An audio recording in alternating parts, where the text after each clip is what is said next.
আপনি কি জানেন বাসায় যদি হঠাৎ অনেক পিঁপড়ে দেখা যায় তার মানে কি হতে পারে? ইসলামী স্কলারদের মতে এটা আল্লাহর তরফ থেকে 5টি গোপন বার্তার একটি হতে পারে। এছাড়াও নবী সুলাইমান আলাইহিস সালাম পিঁপড়ে নিয়ে কিছু অসাধারণ কথা বলেছেন যা প্রতিটি মুসলমানের জানা উচিত। চলুন শুরু করি। আসসালামু আলাইকুম প্রিয় দর্শকগণ, আপনি হয়তো অবাক হবেন এটা জেনে যে পবিত্র কোরআনে একটি পূর্ণাঙ্গ সূরা আছে যেটা শুধুমাত্র পিঁপড়েকে কেন্দ্র করে অবতীর্ণ হয়েছে। এই সূরার নাম সূরা নামল, যার অর্থই পিঁপড়ে। আল্লাহ এত ছোট একটি প্রাণীকে এত গুরুত্ব দিয়েছেন যে পুরো একটি সূরার নাম রেখেছেন ওদের নামে। অনেকেই জানেন না যে ঘরের ভিতরে পিঁপড়ে হত্যা করা ইসলামে নিরুৎসাহিত করা হয়েছে। বাসায় পিঁপড়ে দেখা দেওয়া কখনো কখনো আল্লাহর পক্ষ থেকে একটি বার্তা বা ইশারা হিসেবেও দেখা যায়। ইনশাল্লাহ এই গল্পের মাধ্যমে আপনি বুঝতে পারবেন কেন। আসুন জানি কেন এই ছোট্ট পিঁপড়ে আল্লাহর দৃষ্টিতে এত গুরুত্বপূর্ণ এবং এর পেছনের রহস্য কি। একবার নবী সুলাইমান আলাইহিস সালাম নদীর পাড়ে বসে আল্লাহর জিকিরে গভীরভাবে মগ্ন ছিলেন। হঠাৎ করে তিনি লক্ষ্য করলেন একটা পিঁপড়ে সামান্য খাবার মুখে নিয়ে নদীর দিকে যাচ্ছে। পিঁপড়েটি ধীরে ধীরে খুব সতর্কতার সঙ্গে চলতে চলতে নদীর পাড়ে এসে পৌঁছাল। নবী সুলাইমান আলাইহিস সালাম আগ্রহ ভরে সেটি দেখতে লাগলেন। তখন হঠাৎ করে পানি থেকে একটি ব্যাঙ ভেসে উঠল এবং মুখ খুলে দিল, আর সেই পিঁপড়েটি একদম শান্তভাবে ব্যাঙের মুখের ভিতর ঢুকে গেল। আপনি এটা দেখে ভাবতেই পারেন ব্যাঙ বুঝি পিঁপড়েটিকে খেয়ে ফেলবে। নবী সুলাইমান আলাইহিস সালামও প্রথমে তাই ভেবেছিলেন, কিন্তু এরপর যা ঘটল তা ছিল আরও বিস্ময়কর। ব্যাঙটি মুখ বন্ধ করে পানির নিচে ডুব দিল। নবী সুলাইমান আলাইহিস সালাম পুরো ঘটনা মনোযোগ দিয়ে দেখছিলেন।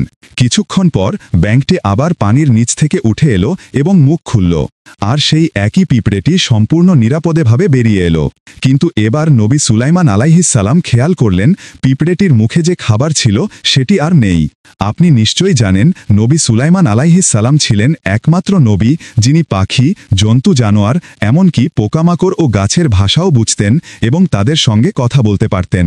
তাই তিনি ওই পিঁপড়েটিকে কাছে ডেকে নিয়ে জিজ্ঞেস করলেন, আমি কিছুক্ষণ আগে দেখলাম তুমি মুখে খাবার নিয়ে যাচ্ছিলে, তারপর ব্যাঙের মুখে ঢুকে গেলে এবং পরে ব্যাঙ তোমাকে ছেড়ে দিল, কিন্তু তখন তোমার মুখে আর খাবার ছিল না, আসলে কি ঘটল?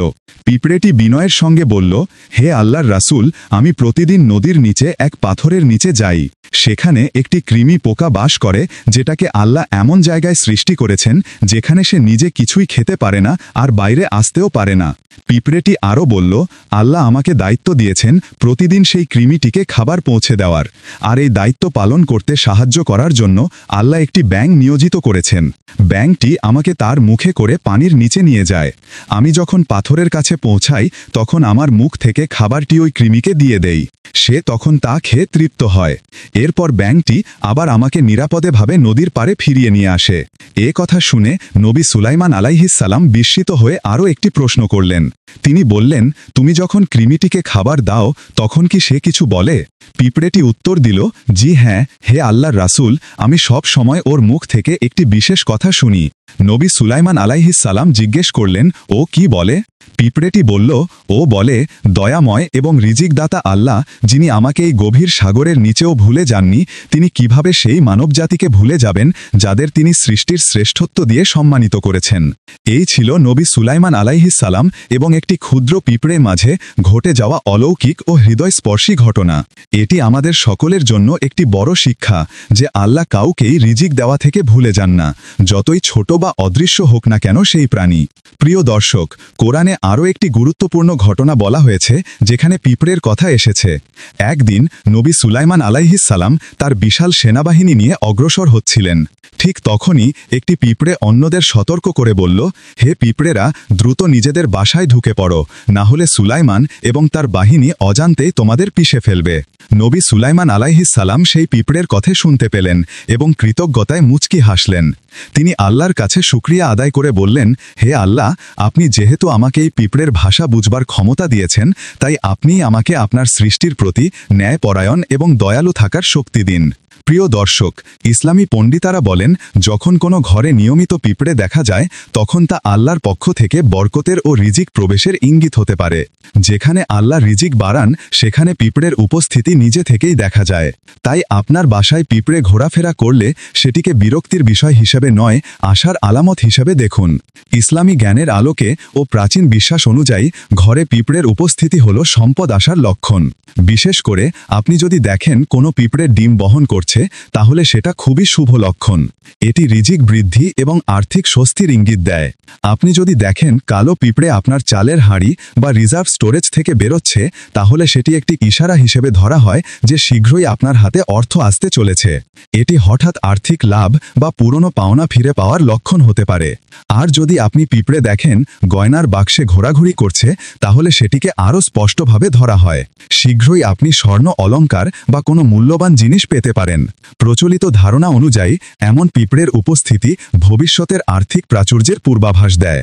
আপনি যদি দেখতে পান আপনার ঘরের উত্তর দিকে, তাহলে সেটিকে ধরা হয় আসন্ন সুখ, মানসিক শান্তি ও পারিবারিক সৌহার্দ্যের প্রতীক হিসেবে। কারণ ইসলামী ও প্রাচীন দৃষ্টিকোণ থেকে উত্তর দিককে শুভ ও বরকতময় বলা হয়েছে। আর যদি আপনি পিঁপড়ে দেখেন ঘরের পশ্চিম পাশে, তাহলে সেটা অনেক সময় ব্যাখ্যা করা হয় এইভাবে, আপনি শীঘ্রই বিদেশ ভ্রমণের সুযোগ পেতে পারেন। এটি একটি নতুন যাত্রা, নতুন সম্ভাবনা ও উন্নত ভবিষ্যতের প্রতীক।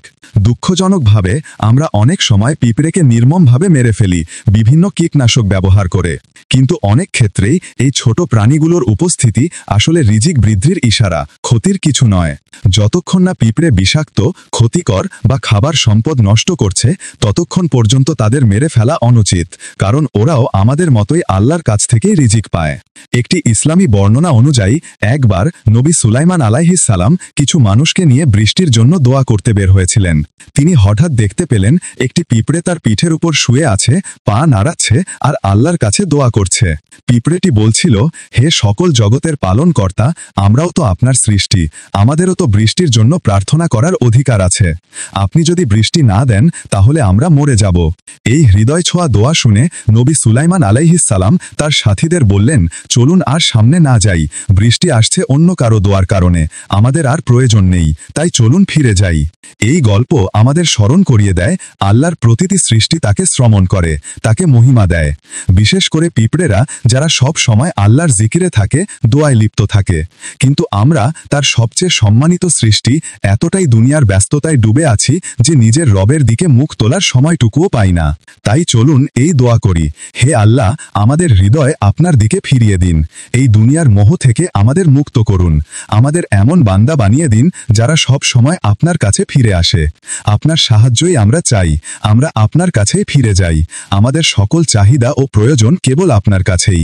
হে করুণাময় প্রভু, আমাদের এমন বানিয়ে দিন যেন আমরা সব সময় আপনার উপর নির্ভর করতে পারি। আমিন।